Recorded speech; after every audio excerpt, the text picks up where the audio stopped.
लोकाभिरामं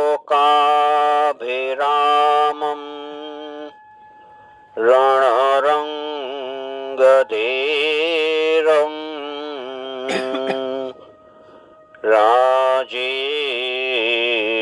राजीवनेत्रं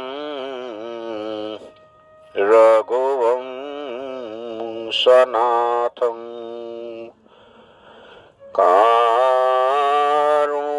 कारुण्यरूपं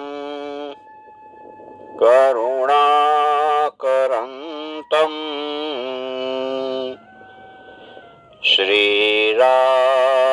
श्रीरामचन्द्रं शरणं प्रपद्ये। मनोजवं मारुततुल्यवेगं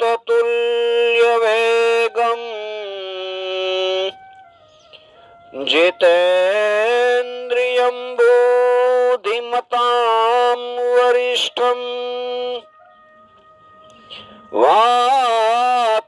वातात्मजं वानरयूथमुख्यं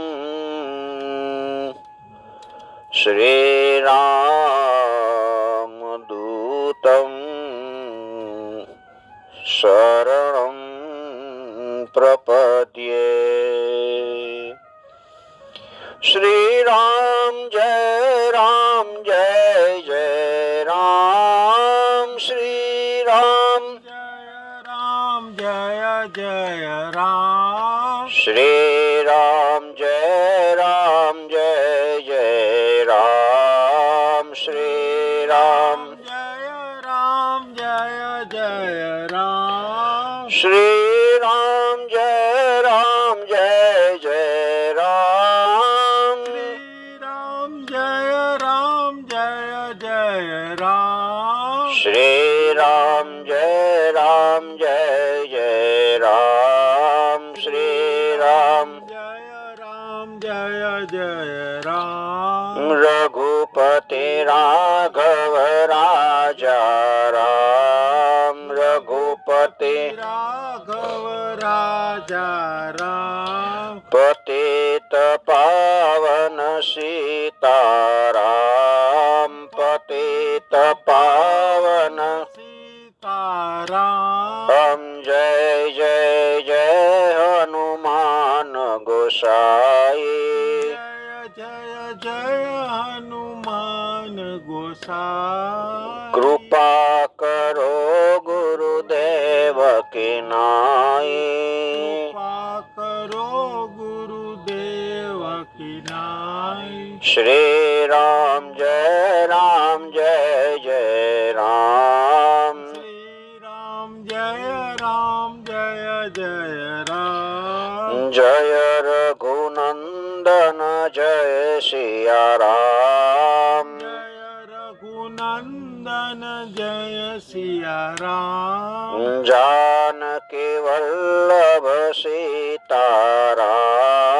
जानकी वल्लभ सीताराम, श्री राम जय जय राम, श्रीराम जय जय राम, हम श्री राम जय जय राम, श्रीराम जय जय राम, श्री राम जय जय राम, श्रीराम जय जय राम, श्री रामचंद्र भगवान की जय, श्री धोड़ेश्वर महादेव की जय, हनुमान जी महाराज की जय, केशवानंद बापू की जय, पुनिया मामा की जय, मच्छो मात की जय, अम्बे मात की जय, शीतला मात की जय। रामायण उत्तरकांड।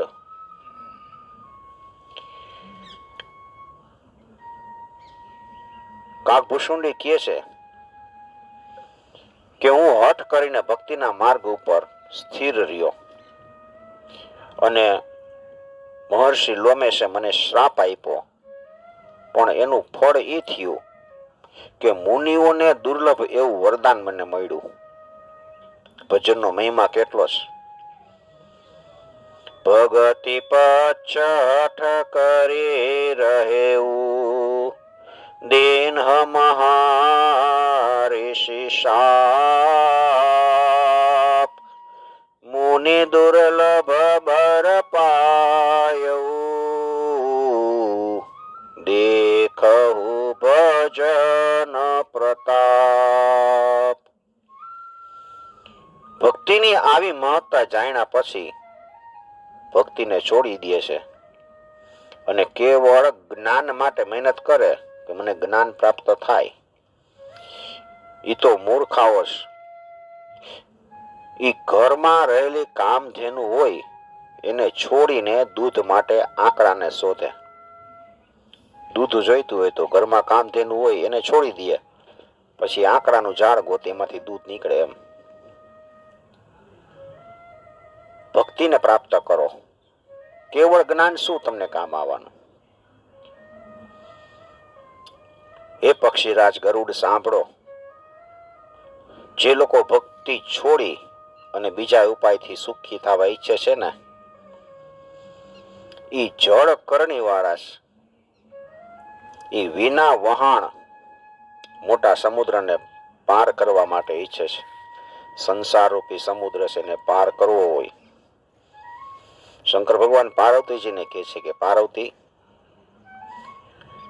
ભૂસુંડીના વચન સાંભળો. ભૂસુંડીએ ગરુડજીને આવી રીતે કીધું. ગરુડજી આનંદ પામ્યા અને કહે છે કે પ્રભુ, તમારી દયાથી મારા અંતરમાં હવે શંકા, આશંકા, શોક, મોહ, ભ્રમ કાંઈ રહ્યું નથી.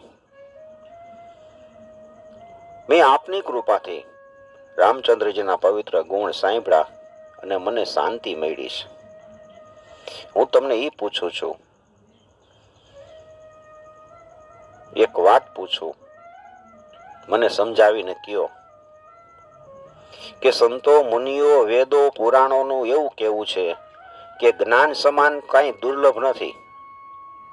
સ્વામી, એ જ જ્ઞાન મુનિએ તમને કીધું, પણ તમે ભક્તિની માફક એનું સ્વાગત ન કર્યું. તમે જ્ઞાન ન લીધું પણ ભક્તિ માંગી.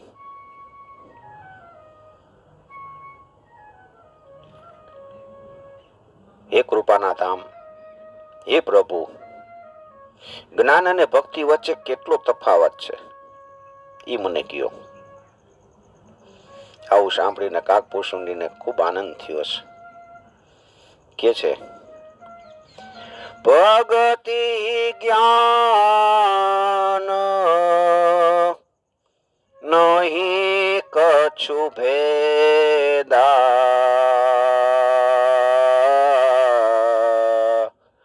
ઉભય રહી ભવ સંભવ ખેદા.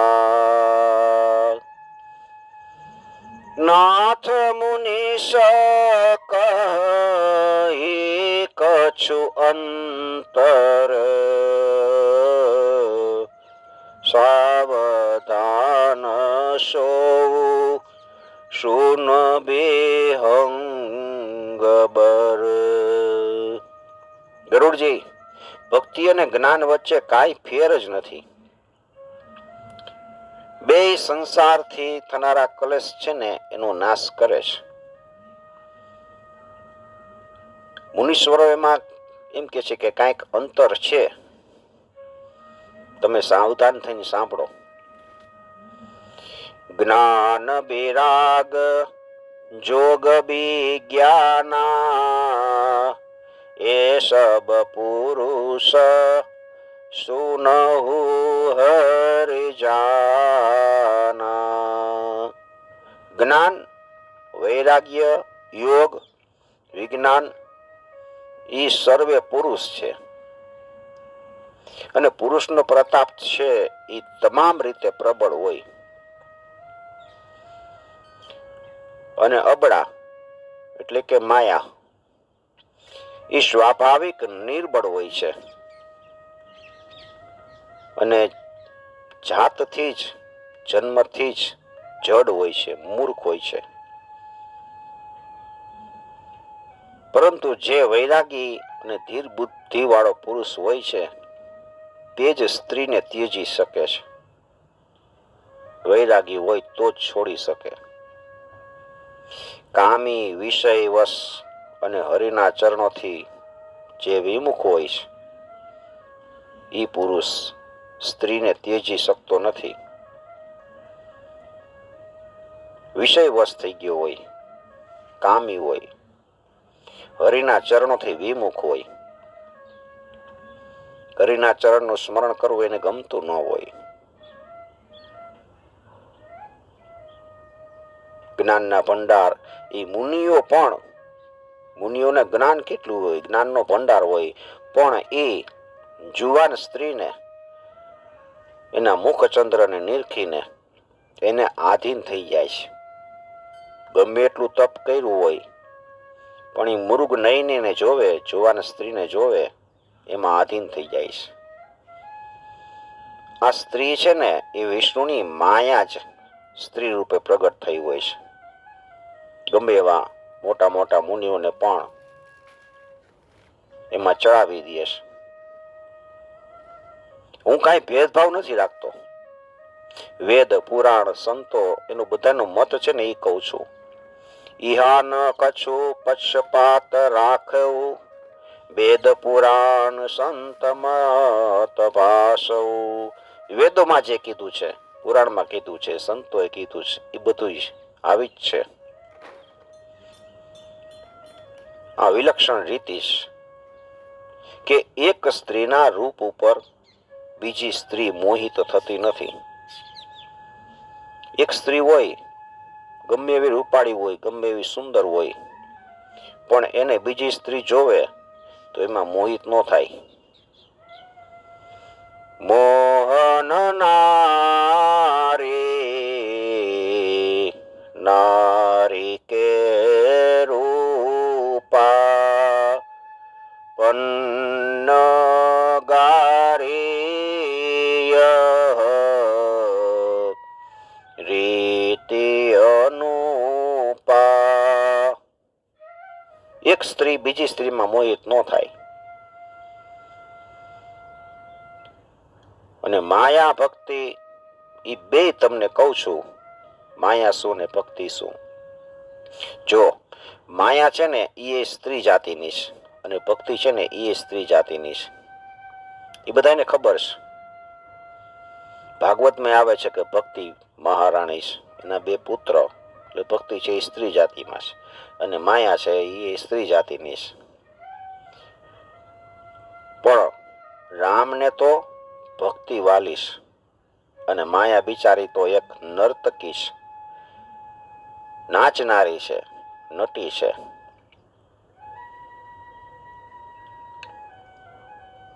ભક્તિને આધીન રામ રહીએ છે, અનુકૂળ રહે છે. એટલે માયા છે એનાથી અત્યંત ડરે છે.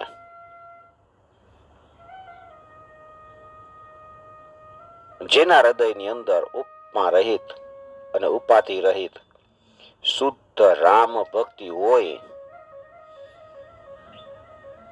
હંમેશા કોઈ પણ બાધા હરકત વિના રામ એના હૃદયમાં વસે છે. કપટ વગરની ભક્તિ, શુદ્ધ ભક્તિ. માયા એને જોઈને શરમાય છે, પણ ભક્તિ ઉપર એની કાંઈ મહત્તા ચાલતી નથી. આમ વિચારીને જે વિજ્ઞાની મુનિઓ છે બધાય, એ બધાય ભક્તિ જ માગે છે કે અમને ભક્તિ આપો, માયા આપો નહીં. જ્ઞાની હોય ભગવાન પાસે ભક્તિ માગે, માયા ન મગાય. અમે સુખી થાય, પૈસા ટકો આવે એવું નહીં, ભક્તિ માગવી. રઘુનાથજીનું આ રહસ્ય છે. જે આ મર્મ છે એ કોઈ જાણી શકતું નથી. અને રઘુનાથજીની દયાથી આ રહસ્ય જે જાણી લે છે એને સ્વપ્નમાં પણ મોહ નથી થતો. જ્ઞાન અને ભક્તિનું બીજું પણ એક રહસ્ય કહું તમને. એ સાંભળીને રામના ચરણમાં તમને અવિચ્છિન્ન એટલે કે એક તાર ભક્તિ થઈ જશે. એક તાર એટલે તેલની ધાર આપણે કરી તો તેલની ધાર જરાય તૂટે નહીં એવી ભક્તિ.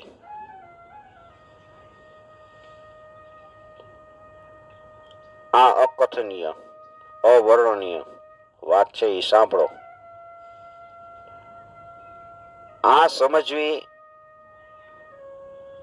અને બને એમ વર્ણવી શકાય એવી નથી. જીવ છે ઈશ્વરનો અંશ છે. એટલે જીવ છે એ અવિનાશી છે, ચેતન છે, શુદ્ધ છે, સ્વભાવથી સુખની રાશિનો છે. કારણ કે ઈશ્વર એવા જ છે. ઈશ્વર અંશ જીવ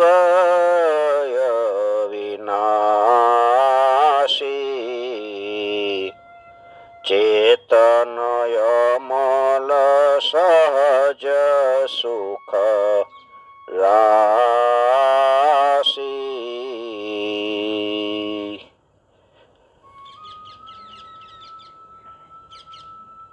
જીવ છે ઈશ્વરનો અંશ છે, ચેતન છે, અવિનાશી છે, સુખની ખાણ વાળો છે. પણ એ જીવ છે ને માયાને વશ થઈ ગયો છે. અને પોપટની વાંદરાની જેમ પોતાની મેળે જ બંધાઈ ગયો છે. વાંદરો છે પોતાની મેળે બંધાઈ ગયો હોય એટલે જડ અને ચેતનમાં ગાંઠ પડી ગઈ. પણ એ ગાંઠ ખોટી છે તો એ ગાંઠ છૂટવી બહુ મુશ્કેલ છે. ત્યારથી માંડીને જીવ સંસારી જન્મ મરણ વાળો બન્યો છે. હવે એ ગાંઠ પડી ગઈ, હવે છૂટતી નથી. અને જીવ સુખ નથી પામતો. વેદોમાં પુરાણમાં કેટલાય ઉપાય બતાવ્યા છે, પણ એ ગાંઠ પડી ગઈ, એ ગાંઠ જલ્દી છૂટતી નથી. ઉલટાની વધારે ને વધારે સજળ બનતી જાય છે. જેમ ગાંઠ છોડો એમ ગાંઠ વધતી જાય. જીવના હૃદયમાં અજ્ઞાન રૂપી અંધકાર વધારે હોય છે. એટલે એ ગાંઠને જોતો નથી કે મારે અને પરમાત્મા વચ્ચે, ઈશ્વર વચ્ચે જે ગાંઠ છે એ ગાંઠ મારે ખોલવાની છે. ગાંઠ દેખાતી નથી તો એ ગાંઠ છૂટે નહીં. તો એનાથી છૂટવું કેમ? અને જ્યારે કોઈ વેળા ઈશ્વર આવો છે અને હવે પછી આવો કેવાશે, એ સંયોગ કરે ત્યારે કદાચ એ છૂટે છે. ભગવાનની દયાથી જો સાત્વિક શ્રદ્ધારૂપી ઉત્તમ ગાય, શ્રદ્ધારૂપી ગાય, સાત્વિક શ્રદ્ધા, ભગવાનમાં શ્રદ્ધા, એને ગાય કીધી છે. એ આપણા હૃદયરૂપી ઘરમાં, આપણા હૃદયમાં શ્રદ્ધા આવી જાય અને આપણે અસંખ્ય જપ કરી, તપ કરી, વ્રત કરી, યમ કરી, નિયમાદિ બધા શુભ ધર્મનું આચરણ કરી, જેને વેદોએ કીધું છે કે આવી રીતે આચરણ કરવાનું, એ ધર્માચાર કરી, ધર્મનું આચરણ કરી, એ લીલું ઘાસ જો ગાય ચરે, આપણી શ્રદ્ધા છે એ ધર્મ આચરે એટલે આપણી શ્રદ્ધા એ ઘાસ ચરે, બધા નિયમ બિયમ પાડે અને આસ્તિક ભાવથી નાના વાછરડાને પામી લે. એટલે એ ગાય એનું વાછરડું હોય એને ધવડાવે અને સાંસારિક વિષયો અને પ્રપંચથી દૂર થવા રૂપ જે નિવૃત્તિ છે એનું નોંજણું બનાવી અને દોહતી વેળા ગાયને પાછલા પગે બાંધી એને નોંજણું કહે. એ વિશ્વાસને દૂધ દોવાનું પાત્ર બનાવી અને પવિત્ર મનને દૂધ દોહનાર પોતાનો દાસ ભરવાડ બનાવી આહાર બનાવી એ સાત્વિક શ્રદ્ધારૂપી ગાયમાંથી પરમ ધર્મમય દૂધ નીકળે એને દોહી એનું નિષ્કામ ભાવથી અગ્નિ ઉપર સારી રીતે તપાવી અને ઉકળે પછી ક્ષમા અને સંતોષરૂપી વાયુથી એને ઠંડુ કરી અને ધીરજ તથા સમરૂપી મેળવણ નાખવાનું. એ દૂધને જમાવાનું. પછી મુદિતા એટલે પ્રસન્નતા રૂપી વલોણીમાં તત્વ વિચાર રૂપી રવૈયાથી ઇન્દ્રિય દમન ના આધારે સત્ય તથા સુંદર વાણી રૂપી દોરી બાંધી અને મૈથા પછી એને મથવાનું. દોરી બાંધીને વાણી સુંદર કરવાની અને પછી એમાંથી નિર્મળ સુંદર અને અત્યંત પવિત્ર વૈરાગ્ય રૂપી માખણ નીકળે. વૈરાગ્ય ત્યારે આવે, શ્રદ્ધા છે આપણા હૃદયની અંદર આવે પછી એ નિયમ પાડે અને પછી લીલું ઘાસ છે નિયમનું આ ધર્માચાર રૂપી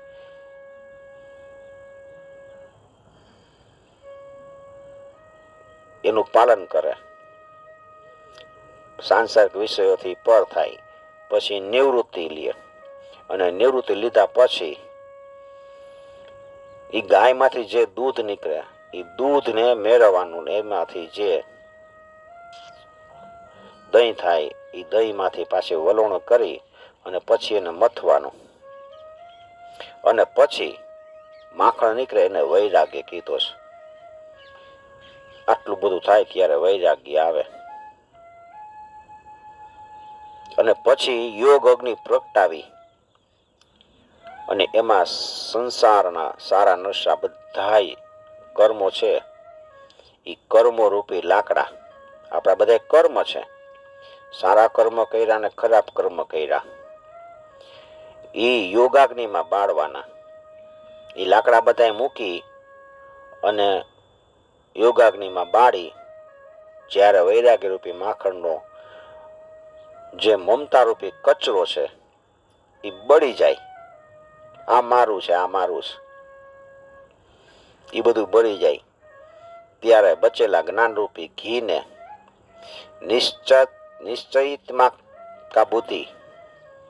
નિશ્ચયાત્મિકા બુદ્ધિથી ઠંડુ કરવાનું. એક નિશ્ચય થઈ જવો જોઈએ કે મારે પરમાત્માને પ્રાપ્ત કરવા છે. અને એ વેળા વિજ્ઞાન રૂપ બુદ્ધિ એ જ્ઞાન રૂપી ચોખ્ખું ઘી મેળવી અને એનાથી ચિત્તરૂપી દીવો ભરી અને સમતાની દિવેટ બનાવવાની અને એના ઉપર એને સ્થિર રાખી અને એ મુજબ જાગૃત, સ્વપ્ન, સુષુપ્ત આ ત્રણ અવસ્થાઓ તથા સત્વ, રજ અને તમસ ત્રણ ગુણ રૂપી કપાસમાંથી તુર્ય અવસ્થા રૂપી એને બહાર કાઢીને એમાંથી સફળતાપૂર્વક સુંદર ને મજબૂત દિવેટ બનાવી અને એ રીતે તેજનો રાશિ વિજ્ઞાનમય દીવો પ્રજ્વલિત કરવાનો કે જેની સમીપ જાય તો તરત જ મદ વગેરે સઘળા પતંગિયા છે એ ભસ્મ થઈ જાય. આવી રીતે કરવાનું ત્યારે મદ ને બધું જાય. અને પછી સોહમ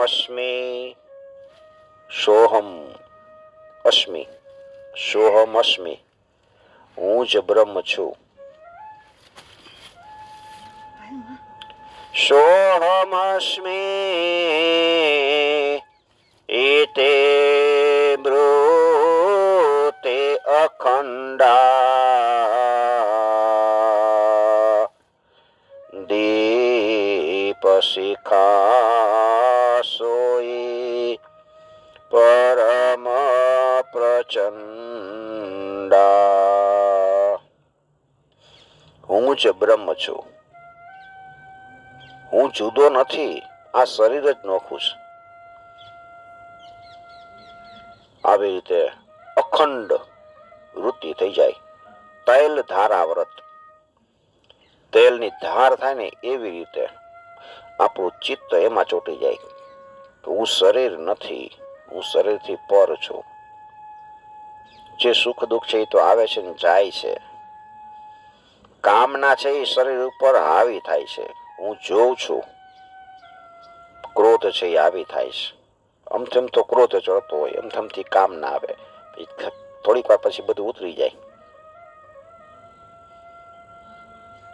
અને એ જ્ઞાન દીપકની જેમ પ્રચંડ દીપ શિખાશ એ રીતે જ્યારે આત્મ અનુભવના સુખનો પ્રકાશ ફેલાય, આત્મ અનુભવ થવા માંડે પછી એટલે કહે છે કે તમારે કાયમ માટે સોહમ સોહમનો જાપ કરવો. સોહમસ્મી, હું જ એ જ છું. અને આવું જ્યારે થાય ત્યારે જન્મ મૃત્યુરૂપ સંસારનું જે મૂળ છે એ મૂળનો નાશ થઈ જાય, ભેદનો નાશ થઈ જાય છે. કાંઈ કરવાની જરૂર નથી, ખાલી સોહમ સોહમ સોહમ કાયમ એનો જપ કરવાનો. અથવા તો શ્વાસ લઈને ત્યારે કોઈ પણ મંત્રનો જપ કરવાનો અને પ્રભુની શક્તિ મારી અંદર પ્રવેશે છે અને છોડી ત્યારે એનો જપ કરવાનો, એ ચાલુ રાખવાનો. ત્યારે ભેદ નાશ પામે. સંસારનું મૂળ છે. અને મહાબળવાન અવિદ્યાનો પરિવાર મોહ આદિ અનંત અંધકાર છે. અવિદ્યાનો અંધકાર, એ અંધકાર મટી જાય છે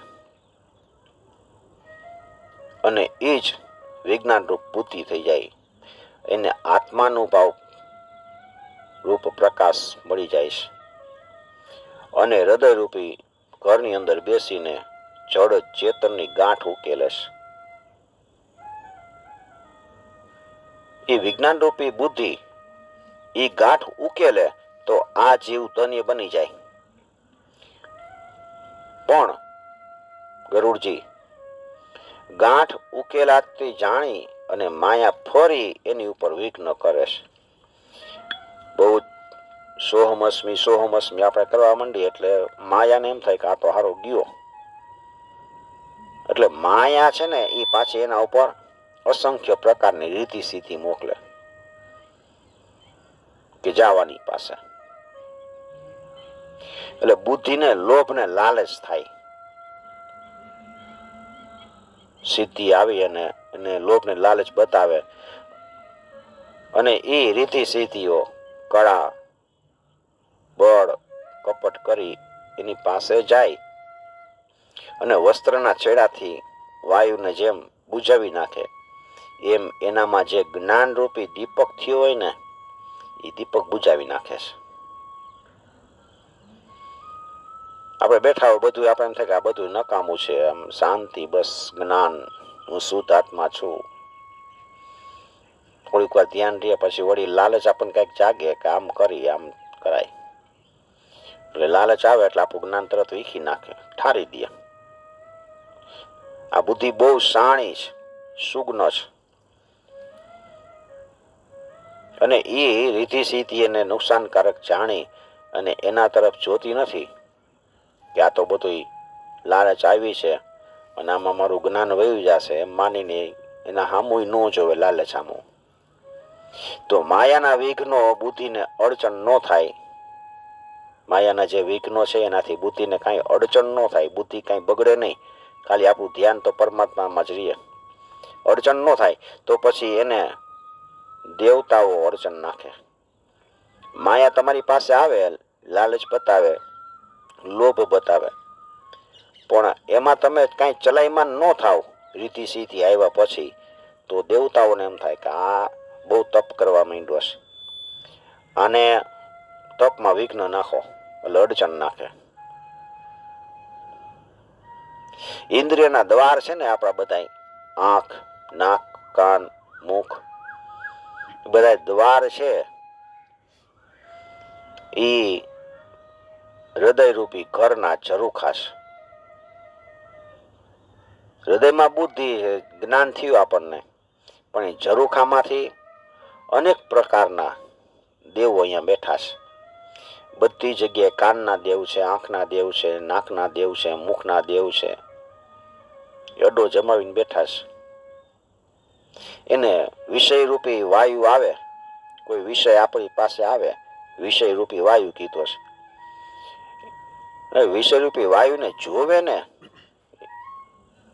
એટલે તરત જ કમાળ ખોલી નાખે. સુગંધ આવે છે, મોહનથાળની મસ્તીનો બહેનો હશે, આહા કેદુનો ખાતો નથી, એટલે તરત જ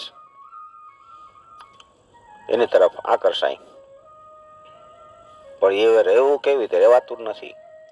કોઈક સારું સારું કહે આપણને, કાનમાં કર્ણ પ્રિય લાગે એવું બોલે એટલે તરત આપણે એમાં લોભાયમાન થાય. એટલે દેવતાઓ પછી વળી એવી રીતે વિઘ્ન નાખે. અને એ તીક્ષ્ણ વાયુ આપણા હૃદયરૂપી ઘરની અંદર જાય એટલે તરત જ આપણો દીવો અંદરનો પ્રગટ થયો હોય જ્ઞાનનો, એ દીવો બુજાઈ જાય છે.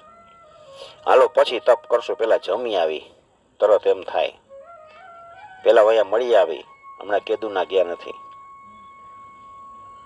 એટલે ગાંઠ છે ને એ ખુલતી જ નથી અને પ્રકાશ જતો રહે છે. અંદર જે જ્ઞાનનો પ્રકાશ થયો એ પ્રકાશ જતો રહે છે.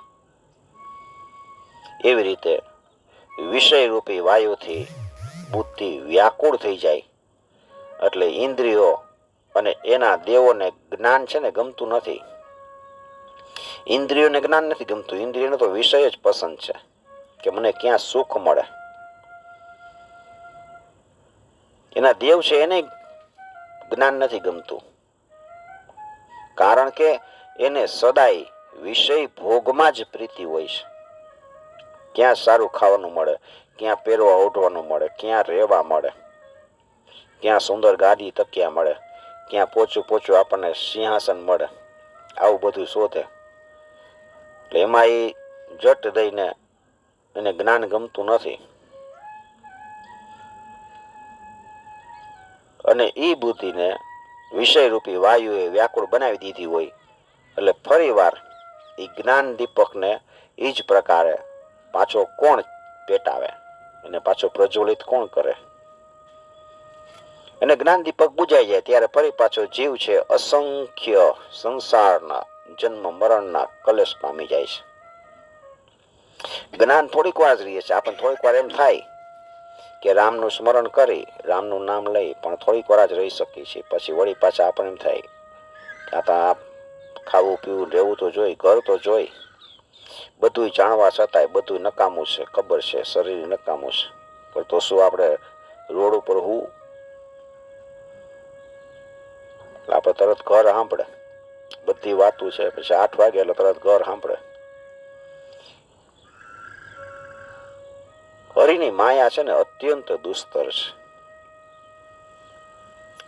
એને સહજમાં તરી શકાતી નથી.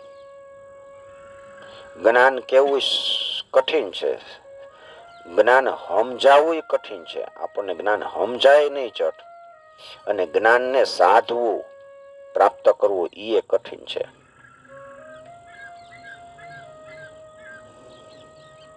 જો ધૂણાક્ષર ન્યાયથી આકસ્મિક સંયોગ થાય, ધૂણાક્ષર ન્યાય એટલે આકસ્મિક સંયોગ થાય અને જ્ઞાન થઈ જાય આપણને, તો એને સાચવી રાખવામાં અનેક અડચણ આવે. જ્ઞાન થઈ ગયું પછી આપણે એને સાચવી રાખવું પડે. એને પાછું અમુક અમુક સમયે પાછું એને ધાર કાઢવી પડે. જ્ઞાનનો રસ્તો છે એ 2 ધારી તલવારની ધાર જેવો છે. ગરુડજી એ માર્ગથી પડતા વાર નથી લાગતી. જ્ઞાન માર્ગ ઉપર ચડી ગયા હોય બધું જ્ઞાન થઈ ગયું હોય, પણ અહીંયાથી પાછા ક્યારે પડીને એ જ કાંઈ નક્કી નથી હોતું. અને જે એ માર્ગને સરળતાથી પસાર કરી લે છે એ કેવલ્ય મુક્તિ, મોક્ષ, પરમપદ મેળવી લે છે. બધાની અંદર સંતો, પુરાણ, વેદો, તંત્ર આદિ બધામાં, શાસ્ત્રમાં બધામાં એ જ કેવું છે કે કેવલ્ય રૂપ પદ છે અત્યંત દુર્લભ છે. કેવલ્ય મુક્તિ બહુ દુર્લભ. અને આ મુક્તિ અત્યંત દુર્લભ મુક્તિ છે એ રામના ભજનથી જ ઈચ્છા કર્યા વિના કેવલ્ય મુક્તિ આપણી પાસે આવી જાય છે અને બળ જબરીથી આવી જાય છે. ખાલી રામનું જ ભજન કરવાનું છે. એટલે કાગભૂષુંડીએ રામનું જ ભજન કર્યું છે. અસંખ્ય ઉપાય કરે, પણ સ્થળ ન હોય તો જળ કેવી રીતે રહે? પાણીને આપણે રાખવું હોય તો કાંઈક સ્થળ તો જોઈ. જમીન ઉપર ક્યાંક પાણી રહે, પાત્રમાં રાખવું પડે. જેમ સ્થળ વિના જળ નથી રહેતું, એમ મોક્ષ છે ને એ પણ હરિની ભક્તિ વિના રહી શકતું નથી. ભક્તિ હોય તો જ મોક્ષ રહે, મોક્ષ આવે. આવો વિચાર કરીને ડાયો હરિભક્ત છે એ ભક્તિ ઉપર લોભાય અને મુક્તિનો તિરસ્કાર કરે છે. હરિભક્ત છે એને મુક્તિ નથી ગમતી, મુક્તિનો તિરસ્કાર કરે છે. મારે મુક્તિ નથી જોઈતી, મારે ભક્તિ જોઈ છે. અને ભક્તિ કરવાથી જન્મ મરણ રૂપ સંસારનું જે મૂળ છે અવિદ્યા, એ સેજમાં નાશ પામી જાય છે. ખાલી ભક્તિ. ભૂખ લાગી હોય તો ભોજન કરવામાં આવે, અને એ ભોજન છે એ જઠરાગ્નિને આપમેળે, જઠરાગ્નિમાં જાય એટલે આપમેળે પચે છે. આપણે ખાય એટલે આપણા પેટની અંદર પચે. તેથી જે સુગમ અને સુખ દેનારી હરિભક્તિ જેને ગમતી નથી, એવો મૂઢ કોણ હોય? હું સેવક છું, ભગવાન મારા સ્વામી છે, સેવ્ય છે, મારે એની સેવના કરવાની છે, એને પામવાના છે. એવો ભાવ ન આવે ત્યાં સુધી સંસાર તરી શકાતો નથી. મારે પ્રભુને પ્રાપ્ત કરવા છે, ઈશ્વરને પ્રાપ્ત કરવા છે, એવો ભાવ આવી જવો જોઈએ. એકવાર નિશ્ચયિતમિક બુદ્ધિ થઈ જવી જોઈએ. નિશ્ચય પાકો કરી લેવાનો. ગીતામાં લખ્યું છે કે તમે આપણો નિશ્ચય છે ને પાકો નથી હોતો. થોડીક વાર ભક્તિ કરી લે, બસ પછી પૂરું. એકવાર મનમાં નક્કી કરવાનું કે મારે છે ને ભક્તિ કરવી છે, બસ ભગવાનને પ્રાપ્ત કરી લેવા છે. પાકો નિશ્ચય, દ્રઢ નિર્ધાર કરી લીધો હોય ને પછી રસ્તા બધા ફરવા માંડે આપણા. અને રામ છે ને એના ચરણ કમળને ભજી તો શું થાય? અને રામની એટલી તાકાત છે કે ચેતન વસ્તુને જડ કરી દે અને જડને ચેતન કરી દે. ચેતન વસ્તુ એને પથ્થર બનાવી દે. જડ એટલે પથ્થર, સ્થિર કરી દે. અને જડ હોય એને પાછું ચેતન કરી દે.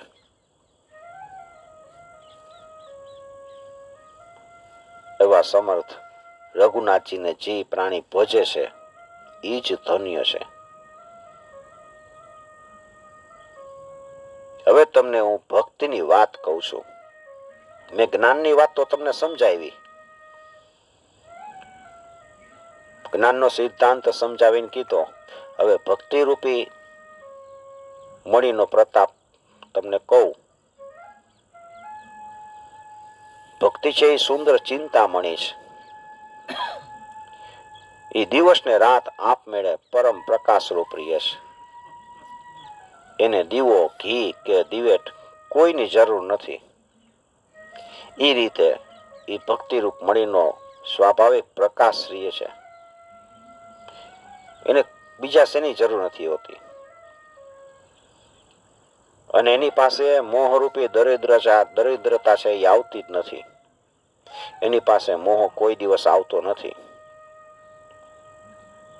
કારણ કે એ મણી છે એ પોતે જ ધનરૂપ છે અને લોભરૂપી વાયુ છે એ મણીરૂપી દીવો છે એને કોઈ દિવસ બુજાવી શકતો નથી. કેમ કે એ મણી પોતે જ પ્રકાશરૂપ છે.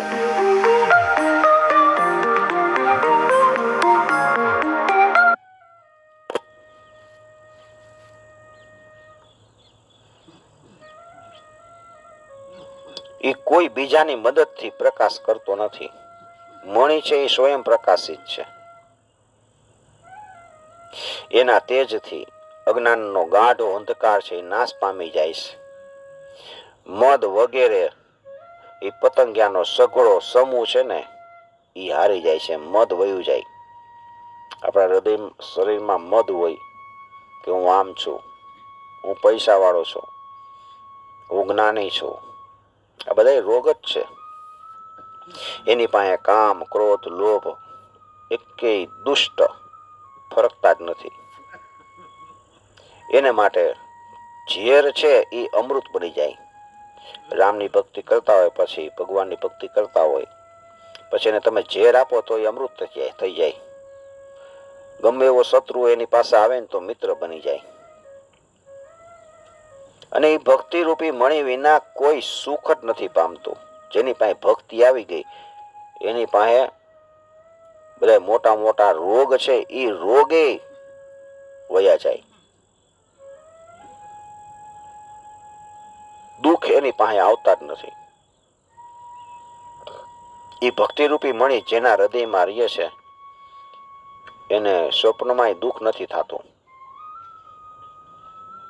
અને એ જ ચતુર શિરોમણી માણસ છે કે જેને ભક્તિરૂપ મણી છે એ મેળવવા માટે સારી રીતે પ્રયત્ન કરે છે. એ જગતમાં પ્રત્યક્ષ છે મણી, પણ રામની દયા વિના કોઈ એને પામી શકતું નથી. ભગવાનની કૃપા થાય તો જ આપણને ભક્તિ પ્રાપ્ત થાય. બાકી હું તમને એમ કહું કાલ્યો આ ભક્તિ કરો.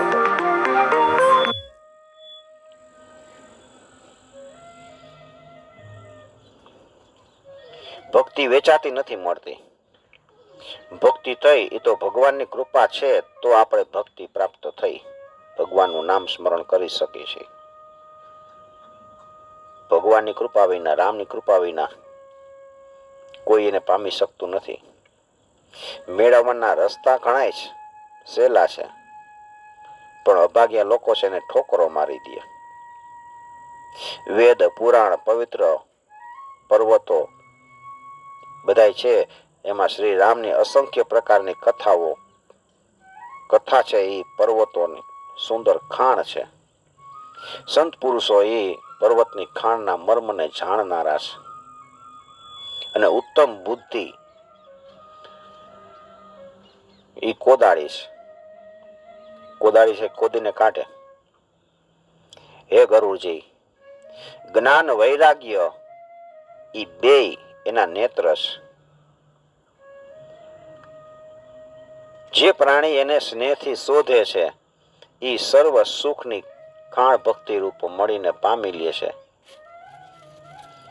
મારા મનમાં એવી ખાતરી છે કે રામનો દાસ છે એ રામ કરતા પણ અધિક છે.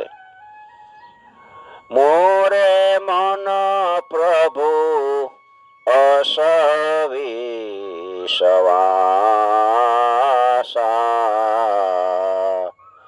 રામ તે અધિક રામ કર દાસા. રામનો દાસ આવે, રામનો ભક્ત આવે તો એ રામ કરતા મોટો છે. આ કાગભૂષણુએ કીધું છે. રામચંદ્ર તો સમુદ્ર છે, સજ્જનો છે મેઘ જેવા છે, શ્રી હરિ છે ચંદનનું વૃક્ષ છે, ત્યારે સંતો છે પવન છે. સર્વ સાધનોનું સુંદર ફળ હોય તો એ હરિ ભક્તિ જ છે. અને સંતો સિવાય એને બીજા કોઈએ મેળવી નથી. એટલે આમ વિચારીને ભક્તિ પ્રાપ્ત કરવી હોય તો સત્સંગ પ્રાપ્ત કરવો, સત્સંગ સેવવો, સત્સંગમાં જાવું તો ભક્તિ છે ને સુલભ થઈ જાય. ખાલી જઈને બેસી સત્સંગ કરી તો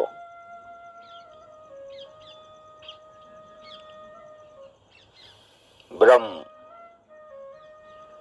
સમુદ્રસ, વેદ છે એ સમુદ્રસ, જ્ઞાન છે એ મંદરાચળ છે અને સંતો દેવ છે. જેવો એ સમુદ્રને મથીને કથારૂપી અમૃત બહાર કાઢે છે, જેમાં ભક્તિરૂપી મધુરતા વસે છે. વૈરાગ્ય રૂપી ઢાલથી પોતાનો બચાવ કરીને જ્ઞાન રૂપી તલવારથી મદ, લોભ અને મોહ રૂપી શત્રુઓને મારીને વિજય મેળવી લે, એ જ હરિભક્ત છે. પક્ષીરાજ ગરુડજી ફરીથી સ્નેહપૂર્વક કહે છે કે હે કૃપાળુ, જો મારા ઉપર તમારો પ્રેમ હોય તો મને તમારો સેવક જાણે અને 7 પ્રશ્ન મારા છે એનો જવાબ આપો.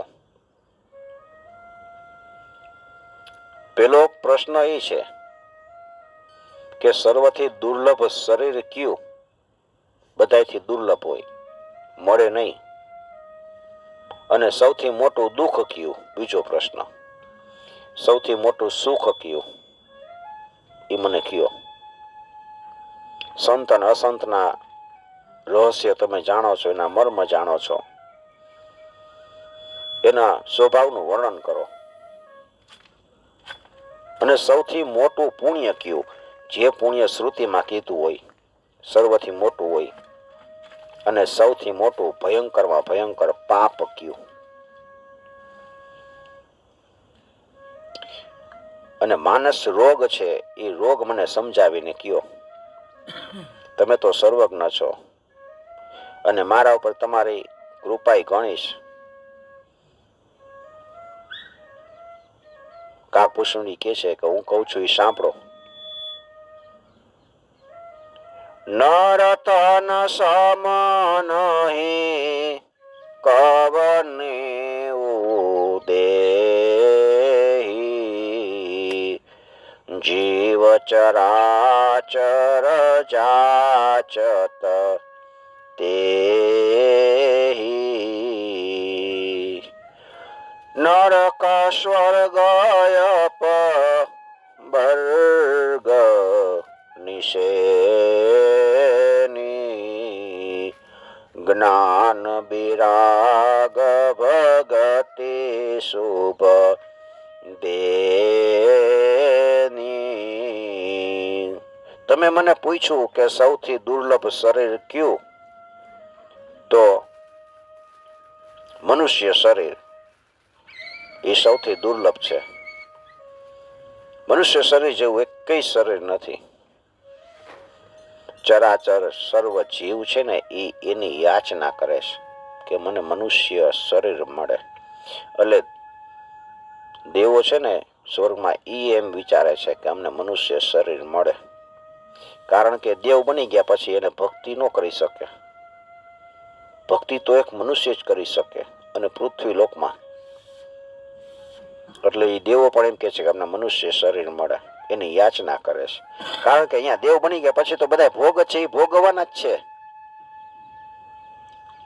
ભોગ પૂરા થાય પાછા વળી મૃત્યુ લોકમાં આવે. પછી એમાં કયું શરીર પ્રાપ્ત થાય એ તો કઈ નક્કી ન હોય. અને આ મનુષ્ય શરીર છે ને એ નરક અને સ્વર્ગ એની નિસરણી છે. આ શરીરથી તમે જે કર્મ કરશો એનાથી તમે સ્વર્ગમાં જાઓ અને નરકમાં જાઓ. કર્મ હાથેથી કરો કે મનથી કરો. સારા કર્મ કરો તો સ્વર્ગમાં જાય ને ખરાબ કર્મ કરે તો નરકમાં જાય. આપણે બધાને ખબર છે. અને જ્ઞાનનું આપણે ચિંતન કરી તો આપણે મુક્તિ પ્રાપ્ત થઈ જાય. પછી સ્વર્ગમાં નરકમાં ક્યાંય જવાનું ન રહીએ.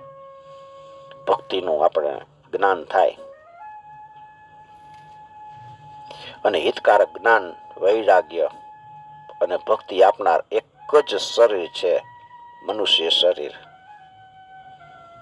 આવું મનુષ્ય શરીર મેળવું હોય ને પછી આપણે ભગવાનને ન ભજી અને નીચથી પણ નીચ વિષયમાં આપણે લુપ્ત રહી વિષયો સેવવાની આપણે ઈચ્છા રાખી તો આપણા હાથમાં પારસમણી આવ્યો હોય એને આપણે ફેંકી દઈ અને એના બદલામાં આપણે કાચના ટુકડા લઈ છીએ કે આ સારા છે.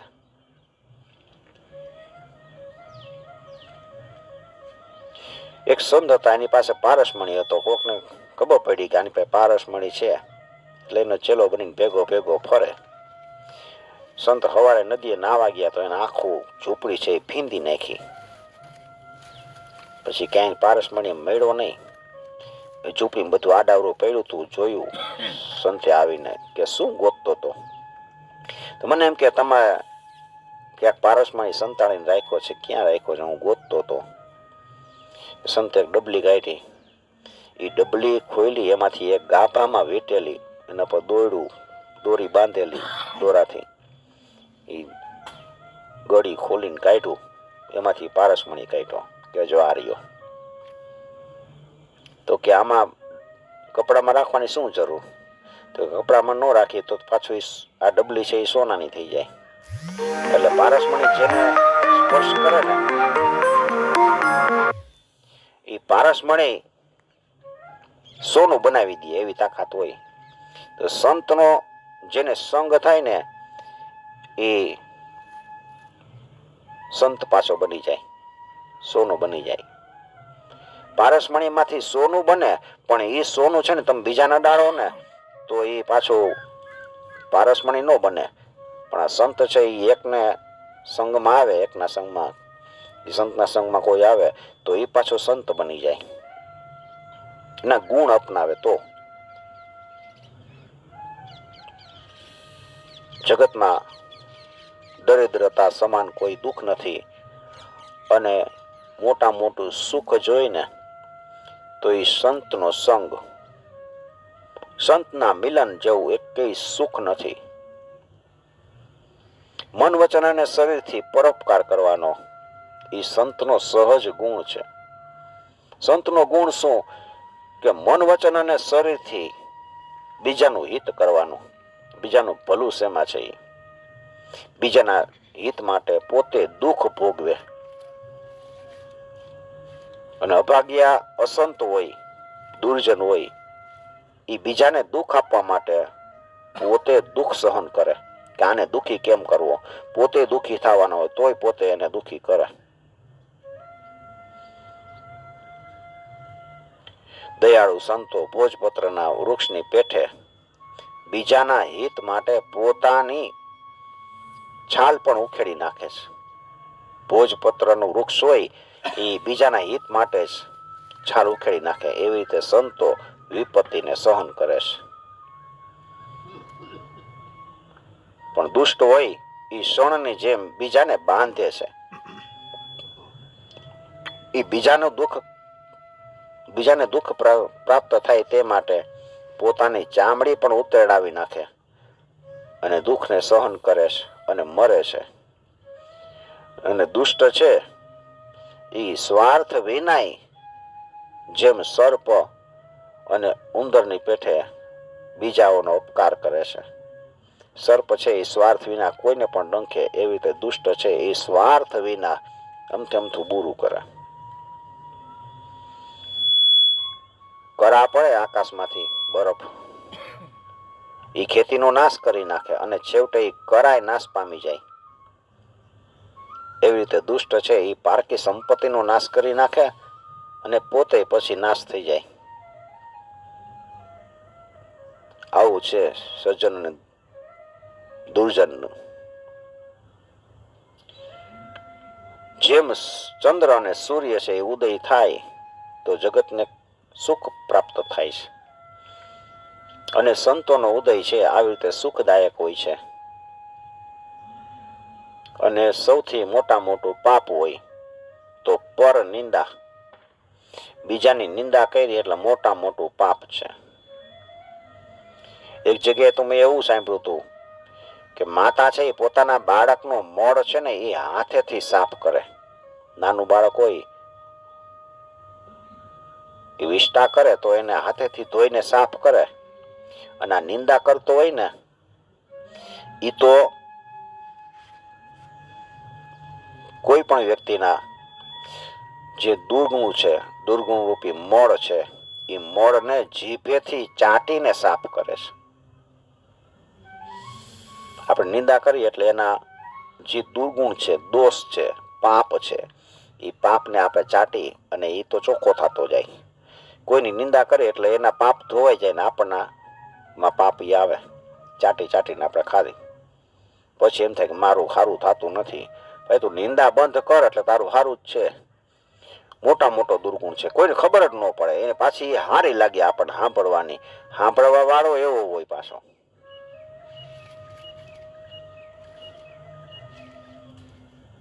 શંકર અને ગુરુની નિંદા કરે ને તો એ દેટકો થાય. અહીંયા લખ્યું છે, હર ગુરુ નિંદક દાદુર હોય, જન્મ સહસ્ત્ર પાવતન સોઈ.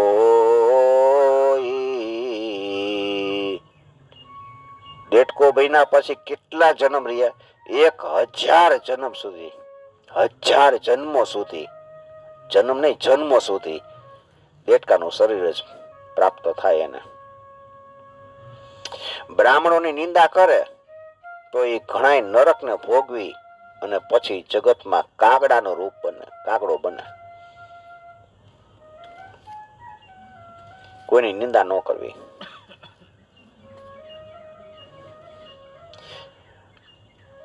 દેવોને વેદોને નિંદે એ રવ નરકમાં પડે છે. સંતોની નિંદા કરે તો ઘુવડ બને, કારણ કે ઘુવડને રાત બહુ ગમે, મોહરૂપી રાત્રિ, એ ઘુવડ બને. અને જ્ઞાનરૂપી એનો સૂર્ય છે એ અસ્ત પામી ગયો હોય છે. સર્વને નિંદે, ગમે એને બધાને જે આવે ને નિંદા કરે એ ચામાચીડિયું થાય. હવે માનસ રોગ છે એ તમને કહું, એ સાંભળો. સર્વ રોગનું મૂળ છે એ અજ્ઞાન છે. એમાંથી કેટલાય સૂળ ઉત્પન્ન થાય. કામ, આપણી અંદર જે કામના છે એ વાત છે, લોભ છે એ કફ છે, આપણને લોભ થાય એ અંદરનો કફ, અને ક્રોધ આવે છે એ પિત્ત છે. એટલે કામ, લોભ અને ક્રોધ એ આપણી છાતીને બાયડા જ કરે છે. આ ત્રણેય ભાઈઓ જેવા છે. વાત, પિત્ત અને કફ એ પ્રીતિ કરે, બધા ત્રણેય મળી જાય અને એ ત્રણેય ભેગા થાય ત્યારે શનિપાત ઉપજે. અને શનિપાત એટલે દુઃખદાયક છે. અને કઠિનતાથી પ્રાપ્ત થનાર, પૂર્ણ થનાર જે વિષયોના મનોરથ છે એ સર્વ સૂળો કષ્ટદાયક રોગો છે. એના નામ કોણ જાણે છે? મમતા, આપણને જે મમતા છે આ મારું છે, એ દાદરનો રોગ છે. ઈર્ષા થાય એ ખુજલી છે. હર્ષ થાય, હર્ષ વિષાદ એ ગળાના રોગની અધિકતા છે. પારકાના સુખને જોઈને બળવું એ ક્ષયનો રોગ છે. ધીમે ધીમે આપણો ક્ષય થતો જાય. અને દુષ્ટતા તથા મનની કુટિલતા એ કોઢ છે. આવા અનેક રોગની વાત છે. એ બધી થોડીક કથા હવે આપણે આવતા શનિવારે જોઈશું. આજની કથાને પ્રભુના ચરણોમાં સમર્પિત કરી. હરે રામ રામ રામ સીતારામ રામ રામ, હરે રામ રામ રામ